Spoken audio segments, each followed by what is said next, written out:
నమస్తే, this is శౌర్య. రైతు ఉంటేనే ప్రపంచానికి పట్టెడు అన్నం ఉంటుంది. మరి అలాంటి రైతు బాగోవాలి అంటే రైతు తన భూమి తన దగ్గర కరెక్ట్ గా ఉండాలి. అంటే ఆయన పట్టా పుస్తకం, పట్టా పేపర్లు, పాస్బుక్లు ఇవన్నీ కరెక్ట్ గా ఉండాలి. కానీ కొన్ని ఉన్న కుటుంబ వ్యవస్థలు ఇప్పుడున్న రోజుల్లోని వస్తున్న మార్పులు ఎలా ఉన్నాయని అంటే కొంత స్వార్థంతో కూడుకున్న పంపకాలు జరుగుతున్న నేపథ్యంలో చాలా మంది నా భూమి నా అన్నదమ్ముడు పోయిందనో, లేకపోతే నా భూమిని ఆవిడ ఆక్రమించాడనో, సో ఇలాంటి వివాదాలు చాలా జరుగుతూ ఉన్నాయి. ఇలాంటి తరుణంలోని గత వైసీపీ పార్టీ హయాంలో ఉండేటప్పుడు, గత ప్రభుత్వం ఉండేటప్పుడు భూములకి సంబంధించి రైతులు తమ భూములు మాయమైపోయాయి అంటూ కూడా కోర్టులను ఆశ్రయించారు. అలాగే చాలా మంది కేసులు వేసుకున్నారు.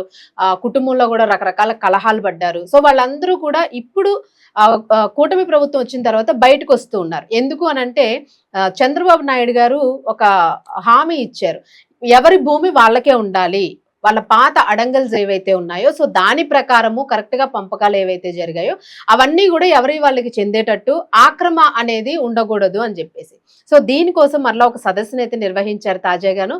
ఒకసారి దానికి సంబంధించిన విశేషాలు అయితే మాట్లాడదాం. మనతో పాటు టీడీపీ స్పోక్స్ పర్సన్ బొమ్మల చెరువు శ్రీరాములు గారు ఉన్నారు. నమస్తే సార్. సార్, ఒక రకంగా చాలా మందికి శుభవార్త ఇది. రైతులు కానివ్వండి, లేదా ఎవరైనా సాధారణంగా భూమి ఉన్న వ్యక్తి కానివ్వండి, ఒక అడుగు స్థలం ఉన్నగా చాలు అని తృప్తిగా ఉండే వాళ్ళు ఉంటుంటారు. ఆ అడుగు స్థలం కూడా లేకపోతే వాళ్ళ జీవితం ఏదో ఇంకా నాకేమీ లేదు ఈ భూమి మీద అన్నట్టు బాధపడతారు. సో నిజంగా నా భూమిని మీరు వాళ్ళ దగ్గరికి చేర్చగలుగుతుందా మీ ప్రభుత్వం? ఇక్కడ ఒక మంచి బాధాకరమైన విషయం గుర్తొస్తుందమ్మా. భూమి అంటే భూదేవికి పుట్టిన కష్టాలు అంటాం. నిజంగానే ఆ భూదేవి ఓర్స్తా ఉంది పాపం. కానీ ఆ భూదేవిని అనుభవించే మనలాంటి వాళ్ళు నానా ఇబ్బందులు పడతాం. కేసులు, కోర్టులు, లిటిగేషన్లు, తారుమారులు. మీరు అన్నట్టు ఈ ప్రభుత్వాల్లోనే అధికారులు గోల్మాలు చేసేయటం, ఏదో వాళ్ళే ఈ భూమిని పుట్టించినట్టు. ఈ భూమికి నీ భూమి అయితే కూడా నాకు హక్కు అన్నిట్లు, నేను సంతకం పెడితే కదా చెల్లుతుంది అన్నట్లు ఈ వ్యవస్థలో అట్లా తయారైపోయింది. మరీ ఘోరం ఏమంటే 2019 నుంచి 24 వరకు లేని సమస్యలు చుట్టించేశాడు జగన్మోహన్ రెడ్డి ప్రభుత్వం. దారుణం అంటే అసలు 14లో వ్యవస్థ ఇది కుళ్ళిపోయింది, దీన్ని బాగు చేయాలని చంద్రబాబు నాయుడు ఆన్లైన్ తెచ్చాడు. ఆన్లైన్లో 10-1 అడంగలు కానీ మళ్ళా ఇవన్నీ సరిచేశాడు, మాన్యువల్ కాకుండా.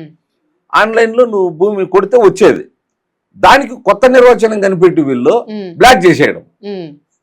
ఇప్పుడు మొత్తం బ్లాక్ చేసేస్తే నీ భూమి రికార్డు కనపడతా అడిగిపోతే నీ పాస్బుక్ పెట్టుకునే లాభం లేదు. ఇప్పుడు చంద్రబాబు కొత్తది ఐడియా తెచ్చాడు, మంచిది, బాగుండింది. కొద్ది రోజులు సవ్యంగా జరిగింది. లోన్ కావాలన్నా, తాకట్టు పెట్టాలన్నా, అమ్మాలన్నా ఆన్లైన్లో నీ సర్వే నెంబర్లు అన్ని కరెక్ట్గా వస్తే దాన్ని ఏమంటావో అదే మీరు అడంగలంటారు. ముందు మాన్యువల్ ఉండింది, మాన్యువల్ రకరకాలుగా వీళ్ళు చేంజ్ చేస్తున్నారు, కొట్టేయడం, రాసేయడం ఇష్టం. అప్పుడు దాన్ని ఆన్లైన్ తీసుకొచ్చి నువ్వు ఆన్లైన్లో నీది ఎంటర్ అయింటే పాస్బుక్ ఉండి ఆన్లైన్లో నీ వస్తే కరెక్ట్గా రిజిస్టర్ అయిపోతా ఉండేది. అమ్ముకోవచ్చు, తాకట్టు పెట్టచ్చు, లోన్ తెచ్చుకోవచ్చు, ఏదైనా చేయొచ్చు. దీన్ని వీళ్ళు కొత్త నిర్వచనం కనిపెట్టి ఆన్లైన్లోనే నీ భూమి లేకుండా చేసేయటం, దాన్ని మళ్ళీ లాక్ చేసేయటం, ఆ ఆన్లైన్ లోనే మళ్ళా బోగస్ చేసేయటం, మార్చేయటం. మరీ దారుణం అసలు. ఇప్పుడు మనుషులు, రైతులు వాళ్ళ పాత పొలం దగ్గరికి వెళ్ళి పుస్తకంలో లేకపోయేసరికి నా పొలం ఎక్కడ ఉందని ఎత్తుక్కునే పరిస్థితి తెప్పించేశారు. తెచ్చాడు కదా, నెంబర్లు మార్చేసి రాళ్ళు నాటటము, ఆ బుక్కుల మీద ఆయన ఫోటోలు ముద్రించడం. ఒక ఉదాహరణమ్మా, ఇప్పుడు నేను నా బుక్ మా తండ్రి ఇచ్చింటాను, నా ఫోటో ఉంటే బ్యాంకుకి పోయి లోన్ పెట్టుకోవచ్చు. నీ ఫోటో ఎందుకు? అదే కదా, లోన్ ఎవరికి ఇవ్వాలా? జగన్మోహన్ రెడ్డికి ఇవ్వాలా? నాకు ఇవ్వాలన్నా లోన్ బ్యాంకు? నేను తీర్చాలన్నా? నా భూమి ఎవరిది అది? అంటే ఈ విధంగా అసలు ఆ భూములు అస్తవ్యస్తం చేసేసాడు. ఈయన వచ్చిన తర్వాత వాళ్ళ తండ్రి అధికారంలో ఉన్నప్పుడు లక్షలు వేల ఎకరాలు కొట్టేశారు. అప్పుడు గోల్మాలు చేసేశారు. ఆ అటవీ భూములని, శివాయి భూములని, ఈ డీకేటీ భూములని ఇష్టానుసారం లాక్కోవడము, ఇష్టానుసారము దోపిడీ చేశారు. అప్పుడు ఈయన అధికారంలోకి వచ్చిన తర్వాత ఒక్కొక్క మంత్రి భార్య పేరు మీద 1000 ఎకరాల ఎక్కడన్నా చూసామా? అదే కదా. మెట్ట అయితే ఒక 20 ఎకరాల లోపల ఉండాలి, మెరకైతే ఒక 30 ఎకరాల లోపల ఉండాలి, 50 ఎకరాలు మించి ఉండకూడదు ఒకరి పేరు మీద. ఒక మంత్రి భార్య పేరు మీద 1000 ఎకరాలు రాసుకోవటమా? ఇట్లే ఆన్లైన్లో ఇష్టం వచ్చినట్లు కొట్టేయటము, దోచేయటము, ఆన్లైన్లో వాళ్ళ పేర్లు ఎక్కించేయటము, మేము కొన్నాము అని చెప్పి రిజిస్టర్ ఆఫీసులో దందా చేసి దందాలు చేయడం, ఆ రిజిస్టర్ ఎక్కడ దగ్గర మాయ లేదు అని ఆశ్చర్యపోవాల్సి వస్తుంది. రిజిస్టర్ చేపించేయటము, పాస్బుక్లు పుట్టించేయటము, అవును. ఇవన్నీ జరిగిపోయినాయి. అంటే ఇదే భూదేవికి పుట్టిన కష్టాలంటే అవును. పాపం అప్పుడెప్పుడో పురాణాల్లో ఇతిహాసాల్లో విన్నాం. అవును. ఇప్పుడు నిజంగా భూదేవి ఆంధ్రప్రదేశ్ లో కాదు సార్, భూదేవిని నమ్ముకున్నోడికి నమ్ముకున్నారు. అదే పుట్టిన నేను- కష్టాలు, అమ్ముకున్నోడికి లాభమే. దాంట్లో నువ్వు నేను చంద్రబాబు లేదు. లేదంటే లోకేష్ లేదా పవన్ కళ్యాణ్ ఎవరు లేదు. వాడు విఆర్ఓ అనుకుంటే పవన్ కళ్యాణ్ భూమి మార్చేస్తాడు, మార్చేస్తాడు అంతే. అటవీ భూములు మార్చేస్తాడు, డికేటి భూములు మార్చేస్తాడు, రాసేస్తారు. ఆ విధంగా చేసేశారు. అది ఇప్పుడు తలపానం తొక్కొచ్చింది ప్రభుత్వానికి. సర్వేలు చేస్తే భూమి ఆడ ఉండట్లేదు, ఉండదు, ఎక్స్ట్రా రాసేసింటారు, లేదంటే ఇంకొకరి పేరుతో వెళ్ళిపోయింటుంది. అప్పుడు వాడు వస్తాడు, ఇది నా భూమి అంటాడు, రికార్డులో ఒకరి పేరు ఉంటుంది, అక్కడ ఉండేది ఇంకొకరు ఉంటాడు, లోన్ ఇంకొకరి పేరు మీద వచ్చేసి ఉంటుంది. చూడు ఎన్ని సమస్యలు. దారుణం సార్ అసలు. తర్వాత ల్యాండ్ యాక్ట్ తెచ్చాడు ఈయన, టైటిలే మార్చేయటము. ఏమంటే ఎంఆర్ఓ చేస్తే నువ్వు సబ్ కలెక్టర్ వరకు పోవటము, సబ్ కలెక్టర్ జడ్జిమెంట్ ఇచ్చేయటం, దాన్ని నువ్వు కోర్టుకు కూడా పోయేదానికి లేదు. మళ్ళా చూడు, కోర్టు లేకపోతే బతకనిస్తారా? కోర్టుకు పోయే హక్కు లేకుండా కూడా ఈయన ఒక చట్టం తెచ్చాడు, ఆర్డినెన్స్ తెచ్చి ఎలక్షన్లకు ముందు. దాన్ని పెద్దిరెడ్డి కూడా ధృవీకరించాడు, అవును మేము తెస్తాం చట్టం ఒకటే జాతి కదా అంటాడు. చూడు ఆయన ఎలక్షన్లో రైతులు ఇచ్చినటువంటి స్ట్రోకు దాంట్లో అన్ని కులాల్లో ఉంటారు కదా. భూమిని నమ్ముకున్న వాళ్ళు ఈ దేశంలో, ఈ రాష్ట్రంలో, గ్రామాల్లో భూమిని నమ్ముకుని ఏదో సెంటు, అరసెంటు, ఎకరా, అర్ధ ఎకరా, 2 ఎకరాలు, 5 ఎకరాలు, 10 ఎకరాలు చిన్న కారు సనకు ఉంటారు కదా. ఈ భూములే పోయేట్టుగా ఉంటే ఇంకా వాళ్ళు ఎట్లా బతికేది? ఎట్లా, దేంతో లోన్ వస్తుంది? ఈ ఫ్రీ హోల్డ్ అనే నెపంతో మంచిదే చెయ్యి, పేదలకు ఫ్రీ హోల్డ్ చేస్తే అది చట్టబద్ధం వస్తుంది, రిజిస్టర్ అవుతుంది. ఫ్రీ హోల్డ్ అంటే అది. దాన్ని 20 ఏళ్ళు నెపం తెచ్చి 13 లక్షల ఎకరాలు చేస్తే 7 లక్షల ఎకరాలు బోగస్ చేసేశారు. దాంట్లో ఎక్కువ రాయలసీమలో, మళ్ళా ఆ రాయలసీమలో ఎక్కువ చిత్తూరు జిల్లా. అందుకే కదా రికార్డ్స్ తగలబెట్టారు. మీరు చూశారు కదా మదనపల్లిలో 1000 ఎకరాలు రికార్డ్స్ తగలబెట్టేశారు. బయటపడుతుంది. ఆ ఫ్రీ హోల్డ్ అనేది డికేటి భూములకు రిజిస్ట్రేషన్ చట్టబద్ధత కల్పించటం. నీకు 5 ఎకరాల లోపల ఉంటే రిజిస్ట్రేషన్ అవుతుంది అనేది ఫ్రీ హోల్డ్. అది దాని అర్థం. ఆ నెపంలో వీళ్ళు ఏం చేసినారు, ఫ్రీగా కొట్టేశారు ఫ్రీ హోల్డ్ పేదలకు అని చెప్పి. ఫ్రీ హోల్డ్ పెట్టి ఏదో 100 మందికి ఇవ్వటము, 1000 మంది భూములు వీళ్ళు కొట్టేయడం. ఫ్రీ హోల్డ్ నెపంతో రిజిస్టర్ అవుతాయి కదా, దానిలో పోయి బ్యాంకుల్లో పెట్టేయటము, అమ్ముకోవటము, వాళ్ళ భార్య బిడ్డల పేరు మీద మార్చేయటము, ఎకరాలు ఎకరాలు, 100,000 ఎకరాలు. సో ఇదంతా కూడా భూదేవిని చెరబట్టినవాడు, భూమి ఎవడు బాగుపడ్డు. అందులో మనం పేదలను ఎవరిని మనం ఇప్పుడు సహకారినో బలవంతునో నువ్వు మోసం చేయలేవు కదా. నీకు ఎంత అధికారం ఉన్నా కూడా వాడు కోర్టుకు పోతాడు, నిన్ను ఢీకొంటాడు కదా, కనీసం హైకోర్టుకు, సుప్రీంకోర్టుకు పోతాడు. పేదవాళ్ళకే కదా నువ్వు మోసం చేయాలి భూములంతా. అటువంటి వాళ్ళు మీరు కొట్టేసి, మీకు ఆల్రెడీ ఉన్నాయి కదా, ఆస్తులు ఉన్నాయి, బంగ్లాలు ఉన్నాయి, డబ్బులు ఉన్నాయి, దొంగ డబ్బులు ఉన్నాయి, అవినీతి డబ్బులు ఉన్నాయి మీ దగ్గర.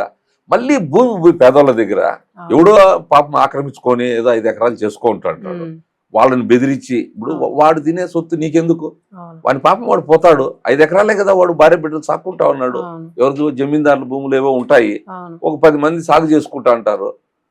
నీదెందుకు పోతుంది? అటువంటివి కూడా వీళ్ళు ఈ 10 మందిని బెదిరించేసి కేసులు పెట్టడము, మీరు లొంగితే ఏదో 50,000 లక్ష ఇస్తామని చెప్పటము, ఇట్లా కూడా నానా రకాలు చేసేసారు. ఇప్పుడు దానికే చంద్రబాబు నాయుడు గారు ప్రతి 3 నెలలకు ఒకసారి కలెక్టర్ల సదస్సు పెట్టి ఈ భూముల మీద ప్రత్యేకంగా చర్చ. అసలు వాళ్ళకి రోజు ఇదే పని ఉంది. ఇంకా కింది స్థాయిలో అధికారులు కానీ కలెక్టర్ కూడా తలబట్టుకుంటా ఉన్నారు. లైన్ లేక దేవల్ల లిటిగేషన్లు, కోర్టులు కేసులు అంటారు, తగరారులు ఉంటుంది, రికార్డులు తారుమారైపోయినాయి. అదే మన బెస్ట్ ఎగ్జాంపుల్ కలెక్టర్ 6 నెలలకు ముందు ఒకటి అప్పచెప్పాడు చిత్తూరు, మన తిరుపతిలో సెట్టిపల్లి భూములు అంటారు. సెట్టిపల్లి భూములు అంటే ఫేమస్ మా జిల్లాలో. సెట్టిపల్లి భూములు అవి ఎవరో పాపం పాత దీంట్లో.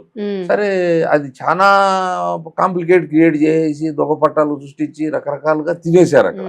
తిరుపతి అంటేనే సెట్టిపల్లి భూములు, మఠం భూములు, ఈ దేవాదాయ భూములు, ఈ ఇనాం భూములు. తిరుపతి సరౌండింగ్స్ ఒక 20-40 రాజులు పాలన కదా అప్పటి నుంచి.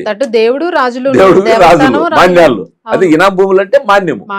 వీటన్నిటిని ఆ నిబంధనలు అడ్డం పెట్టుకొని 22లో పెట్టేయటము, బెదిరించటము, వాళ్ళని లొంగ తీసుకొని సంతకాలు పెట్టించుకోవటము, అవును ఆ 22A నుంచి తీసేసి వీళ్ళు మళ్ళీ వెంటనే వీళ్ళ పేరు తెక్కించేయడం, అవును విన్న వాళ్ళు 22A అని పెట్టేయడం. దానికి ఏం చేశాడంటే చంద్రబాబు నాయుడు గారు ఒక భూ చట్టం తెచ్చాడు. భూ చట్టం ఏమంటే ఎవరైనా ఆక్రమించినా, ఎవరైనా దోపిడీ చేసినా, రికార్డ్స్ ట్యాంపరింగ్ చేసింటే చేసిన అధికారి ఇప్పుడు ఎవడైతే చేసింటాడు, ఎవరు రైతు మీరు అన్నారు, కలిపేసుకుంటాడు, వాని మీద పీడీ యాక్ట్ తెచ్చేటట్టు, దానికి 12 ఏళ్ళు శిక్ష. అసామాసి కాదు, మంచి పని సార్. గుజరాత్ లో ఇట్లుంది, దాన్ని అంతా స్టడీ చేశారు, ఇంకా ఫుల్ ప్లేడ్జ్ గా అమల్లోకి రాలేదు, కొన్ని జరుగుతా ఉన్నాయి. ప్రభుత్వ భూముల మీద ఆడాడ ప్రయోగించారు, కడప, తిరుపతి, చాలా చోట్ల ఇదంతా జరుగుతూ ఉంది. అది ఇంకా చట్టబద్ధమైంది, కేంద్రం వద్ద పెండింగ్ ఉంది కొంతవరకు, కేంద్రం వరకు పోయింది ఇది, అది చట్టంలో సెక్షన్లో అవన్నీ మార్చాలని. సో అమిత్ షాతో గారితో కూడా మాట్లాడాడు చంద్రబాబు నాయుడు. అది కానీ చట్టం వచ్చేస్తే ఈ దొంగలంతా దొరికిపోతారు, బయటకు వచ్చేస్తారు. నీకు 10(1) అడంగంలో ఉన్నా, పాత పాస్బుక్ ఉన్నా, లేదా మీ పెద్దల పేరుతో ఉన్నా, వాటిని కూడా పరిశీలించండి. ఏ ఒక్క డాక్యుమెంట్ ఉంటే కూడా ఇప్పుడు సచివాలయాల్లోనే మీరు పరిష్కరించండి. గ్రామం స్థాయిలో మీరు ప్రతి వారము కలెక్టర్ ఒక్కొక్క సదస్సులోకి పోవాలి, మీరు ఒక మీటింగ్ పోవాలని నిన్న మళ్ళీ ఆర్డర్ వేశాడు. సో ఎంత చేసినా ఇవి తరగని సమస్యలే ఉన్నాయి. సో చేసుకుంటూ వస్తా ఉన్నారు, కొన్ని పరిష్కారాలు దొరుకుతా ఉన్నాయి. రీసర్వే పక్క జరుగుతుంది ఇప్పుడు, హద్దులన్నీ కరెక్ట్ గా ఫిక్స్ చేసి 1 సెంటు కానీ 1 ఇంచి కానీ మీరు ఇబ్బంది లేకుండా చేయండి అనేది ఒకటి ఉంది. తర్వాత ఏ ఒక్క రికార్డు ఉన్నా కూడా, అది డీకేటీ భూమి కావచ్చు, సెటిల్మెంట్ భూమి కావచ్చు, ప్రభుత్వ భూమి కావచ్చు, మీరు కరెక్ట్గా చేయండి అని చెప్పేసి గ్రామ కంటాల భూములన్నీ ఉంటాయి, అవి కావచ్చు. గ్రామ కంటాలు కూడా ఆల్మోస్ట్ దాదాపు పరిష్కారానికి వచ్చేసినాయి, సర్వే చేసేసారు, వాటన్నిటికీ కూడా పత్రాలు ఇచ్చేస్తా ఉన్నారు ఈ సర్వేలో, ఈ రీసర్వేలో. మళ్ళా దాదాపు ఇట్లా ఉత్తరాంధ్ర నుంచి చేసుకుంటా వస్తారు. కొన్ని జిల్లాలు అయితే అయిపోయినాయి కూడా. అయిపోయిన దాంట్లో ఏం చేస్తున్నారంటే ప్రతి నెల ఇప్పటికి 24,000 పాస్బుక్లు పంచారు ఈ 15 నెలల్లో. చంద్రబాబు నాయుడు అధికారంలోకి వచ్చిన తర్వాత శరవేగంగా పాస్బుక్లు కూడా ప్రింట్ చేయటము, రికార్డ్స్ అంతా తయారు చేయటము పక్కా ఉండేటట్టు, ఆన్లైన్ కానీ, ఈ మ్యూటేషన్ కానీ, మళ్ళా పాస్బుక్లు కానీ ఇవి మెడ్రాస్లో ముద్రణ అవుతాయి. ఏది ఇవి పాస్బుక్స్ మెడ్రాస్ నుంచి నేరుగా ఇంటికే వచ్చేస్తాయి. ఇప్పుడు నీ పేరు మీద ఉంది భూమి, నువ్వు కరెక్ట్గా రికార్డ్స్ అంతా సబ్మిట్ చేసినప్పుడు సర్వే అయిపోయింది, అది ఇంకా ఎవరితో పని లేదు, వాళ్ళు రాసుకునేస్తారు, ఆ గ్రామ సభలో చదివేస్తారు, ఇది కరెక్ట్ కాదంటారు, ఇంకేదన్నా అబ్జెక్షన్ ఉంటే మళ్ళీ వారం టైం ఇస్తారు. ఫైనల్గా ఎంఆర్ఓ కలెక్టర్, అది ఇప్పుడు కలెక్టర్ కూడా పోయే పని లేదు, ఎంఆర్ఓ సబ్ కలెక్టరే ఆటికే పరిధి పెట్టాడు. పరిష్కార మార్గం కూడా ఎంఆర్ఓ చేసేయాల. ఏదన్నా ఒక సమస్య పెద్దది ఉంటే సబ్ కలెక్టర్ వరకు పోవాలా, అంతేగాని జేసీ లాగిన్కి పోవాలా, కలెక్టర్కి పోవాలా, ఇట్లంతా లేదు. ఇప్పుడు మీరు అక్కడే పరిష్కారం చేసేయండి అని స్పష్టంగా 2 జీవోలు కూడా ఇచ్చాడు. ఒక 6 నెలల నుంచి 2 జీవోలు వచ్చినాయి. ఏది మీరు ఇవన్నీ పరిష్కారం చేసేయండి అని చెప్పేసి ఈ నిబంధనలు అన్ని పెట్టి, ఈ 22A పెద్ద సమస్య అయిపోయింది, దాన్ని వెంటనే తీసేయండి, రైతులు చాలా ఇబ్బంది పడతా ఉన్నారు, ఏ ఒక్క రికార్డు కరెక్ట్ గా ఉంటే మీరు తీసేయాలా, లేదా మీ మీద చర్యలు తీసుకుంటామని కూడా వచ్చింది. ఎంత చెప్పినా కూడా అలసత్వం మంది అధికారి యంత్రాంగం ఎట్లుంది, చంద్రబాబు కానీ ఇప్పుడు ఏం చేస్తున్నాడు, వారము మీరు రిపోర్ట్ ఇవ్వండి. నిన్న అందుకే చెప్పాడు కదా, మా చిత్తూరు, మా అన్నమయ్య జిల్లా వెనకబడింది, నువ్వు సాల్వ్ చేసే దాంట్లో ఒక రిపోర్ట్ వచ్చింది. రాష్ట్ర స్థాయిలో ఈ ఫైల్ ఎట్లా క్లియర్ అవుతా అనేది అంతా చెప్పారు నేను కలెక్టర్ సదస్సులో. ముఖ్యంగా ఇదే భూ సమస్యలే కాబట్టి ప్రతిదీ శరవేగంగా చేయాలి. మీరు రేపు 27వ సంవత్సరము మార్చి ఏప్రిల్ కంతా ఒక్కటి కూడా ఉండకూడదు అంటే మళ్ళా 6 నెలలు టైం పడుతుంది. అయినా ఆయన పెట్టిన టైం బాగుండు. ఆ పాస్బుక్లు రాకపోతే ఇవన్నీ ఒకసారి పాస్బుక్లు పోయిందంటే ఇవేమీ ఉండకూడదు అని, ఈ పాస్బుక్ పోయే ముందే అన్ని అయిపోవాలి కింద. నేను చెప్పాను కదా, మ్యూటేషన్, అడంగలు, సచివాలయంలో ఎంటర్ అయిపోవడము, యా గ్రామం అది మనకు ఆన్లైన్ లో వస్తుంది కదా. 10(1) అడంగలు అనేది ఆన్లైన్ లో ఇప్పుడు వచ్చేది, వీడియో రాతలో లేదు కదా. ఇప్పటి నుంచే ఇది 14 నుంచే వచ్చింది, చంద్రబాబు వచ్చినప్పటి నుంచే. ఆ విధంగా పటిష్టంగా మళ్ళా కూడా పాస్బుక్ వన్స్ వచ్చిందంటే రాజముద్రతో వాని భూమి, వాని సర్వే, వాని 10(1) అడంగలు, వాని యొక్క సబ్ డివిజను, భూమి సరిహద్దులు పక్కన ఎవరు ఈ పక్క ఎవరు మొత్తం అంతా కరెక్ట్ గా ఉండి పాస్బుక్ వచ్చేయాలా అనే నిబంధన పెట్టి జరుగుతా ఉంది. చాలా మందికి పాస్బుక్లు వస్తా ఉన్నాయి, ఇంకా కొంతమందికి రాలేదు. అవన్నీ కూడా సర్వే జరుగుతా ఉన్నాయి, ఒక పక్క అర్జీలు ఇస్తా ఉన్నారు, ఒక పక్క పరిశీలన ఉంది. సో గ్రామ స్థాయిలోనే ఇవన్నీ సాల్వ్ చేసేయాలని చెప్పని ప్రత్యేకమైన శ్రద్ధ పెట్టి 2 జీవోలు కూడా 6 నెలలు లోపలనే, ఈ మధ్యలో 6 నెలలు లోపల 2 జీవోలు ఇచ్చాడు.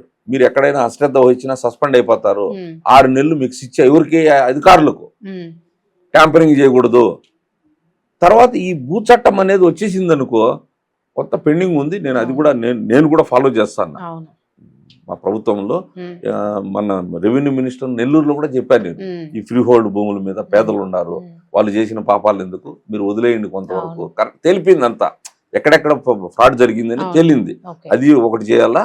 తర్వాత ఈ మళ్ళా ఈ చెప్పాను చూడు, ఈ ఆన్లైన్ ఇవంతా కూడా ఇమ్మీడియట్ గా జరగాలన్నా ఇది ఇంకా శ్రద్ధ వహించండి. రెవెన్యూ మంత్రి కూడా పాపం బాగా చేస్తా ఉన్నాడు. ఒకవేళ ఆయన అంత స్పీడ్ లేకపోయినా బాగా పరిశీలించి బాగా చేస్తా ఉన్నాడు ఇప్పుడుండే అనగాని సత్యప్రసాద్. కానీ చంద్రబాబు ఇంకా స్పీడ్ చేపిస్తా ఉన్నాడు అధికారులు. ఈ CCL కమిషనర్ జయలక్ష్మి మహిళ ఉండేది, ఇప్పుడు సాయి ప్రసాద్ గారు చీఫ్ సెక్రటరీకి చాలా నాలెడ్జ్ ఉంది దీని మీద. ఆయన ఈ ఫ్రీ హోల్డ్ భూముల మీద, ఈ 22A మీద మంచి నాలెడ్జ్ ఉంది ఆయన ఎందుకంటే ప్రిన్సిపల్ సెక్రటరీగా చేశారు మొన్న రెవెన్యూలో. సో చంద్రబాబు మంచి అధికారులను పెట్టాడు, కలెక్టర్లను కూడా పరిగెత్తిస్తా ఉన్నాడు, పని చేయండి, మీరే చేయాలా, మీరే సాల్వ్ చేయాలా అని చెప్పని. కాబట్టి నాకు తెలిసి 1 సంవత్సరంలో మేజర్గా ఒక 80% సాల్వ్ అవుతాయి. అన్నీ అవుతాయని చెప్పలేము, 80% అంటే చూడండి. కాబట్టి 100% కూడా ఈ ప్రభుత్వంలో అయిపోతుంది. పోనీలేండి సార్, అసలు మంచిది కదా. అసలు అందరూ అదే ఎదురు చూస్తూ ఉన్నారు. ఇంకేమైనా పొరపాటున ఎవరైనా చిన్న చిన్న తప్పులు ఉంటే వాటికి కూడా కొంత అవకాశం, వాటిని మళ్ళా ఎక్కించుకునేలా ప్రభుత్వం ఇస్తే కొంతమందికి తెలియలేని వాళ్ళు ఉంటారు, దొంగతనంగా మార్చుకునే వాళ్ళు ఉంటారు. సో ఇట్లాంటివి కొంచెం చూసుకుని దృష్టికి వచ్చినవి కూడా కొంత అవకాశం ఇస్తే బాగుంటది. చాలా సంతోషం సార్.